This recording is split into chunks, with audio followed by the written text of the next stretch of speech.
Okay, so bila dah sampai dekat train station ni, dah drop luggage, kita pun nak mencarilah train street yang viral tu sebab dah dekat kan. So dari sini kan, korang just perlu buka maps, Google Maps, lepas tu search je train street Hanoi.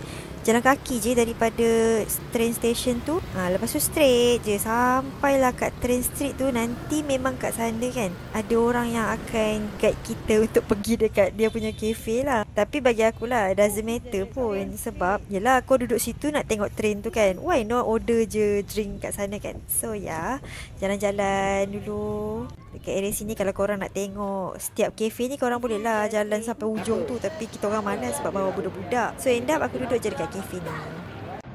So basically this is the cafe and the street macam tu lah.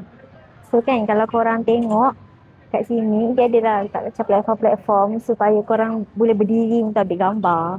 And the street is quite nice, cozy. So kita orang ambil paling ujung. Tak ada ramai sangat orang. Sebab tu cafe depan ni pun sunyi. Tak ada orang sangat. Sebab dia orang masing-masing pulun pergi tengah tau. So this is it. And cafe ni cantik tengok ni. Background dia lah lawa sikit. This is the train railway. Sekejap lagi dia akan lalu sini. Ada minuman-minuman yang korang boleh order. Hanoi Trip dengan ni. Air tembikai juice, mango smoothie dengan egg coffee. And kita orang dekat cafe ni. Cafe on railway. Cantik cafe dia. And this is the view railway station, railway street dia. Oh, lawa ya. Lawa gila. Lawa ni cantik. Sekejap lagi nak ambil gambar kat sini.